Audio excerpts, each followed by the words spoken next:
Hi, I'm Andrew Allred, Vice President at Four Bridges Capital Advisors.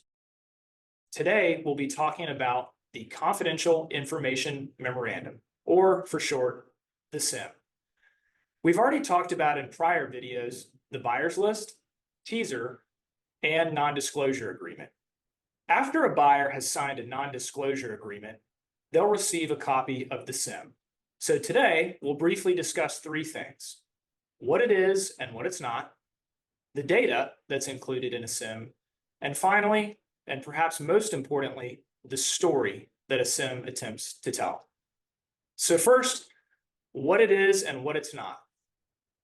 On one hand, a CIM is much more than simply a compilation of financials, tax returns, pictures, etc. But on the other hand, it's not so lengthy and repetitive that it becomes hard for a buyer to digest the information. A CIM is somewhere in the middle. It's probably a 40 to 60 page slide deck that has all of the pertinent information, but attempts to present it in a digestible manner. Most importantly, we craft a narrative around your business. We start with history. How did you get to where you are today? We talk about the present. What makes your business special in the market that you operate? And perhaps most importantly, we like to tell a story about where your business could go. In that regard, perhaps the most important sections of the book focus on investment considerations for a potential buyer and also growth strategies. Next, let's talk about what data we like to include in the CIM. We've talked a little bit already in video number 2 about the information request list. Importantly, how do we determine what information is important to include for buyers?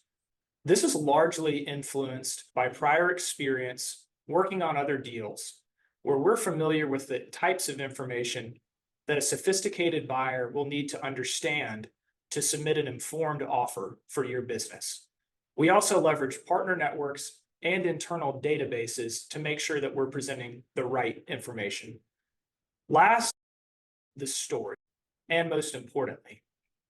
At the end of the day, a good CIM needs to create a compelling narrative that positions a business in an attractive light, but it needs to do so in a digestible manner.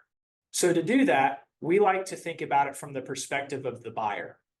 Ultimately, any sophisticated buyer will be sitting in front of their investment committee, and we want to make sure that they're armed with the right information and the right story to tell to their committee to enable them to submit an attractive offer for your business.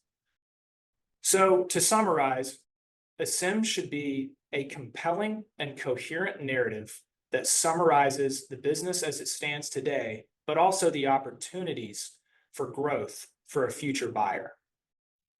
If you'd like to learn more about what a CIM or a confidential information memorandum looks like, please reach out and we'd be happy to share some information or discuss.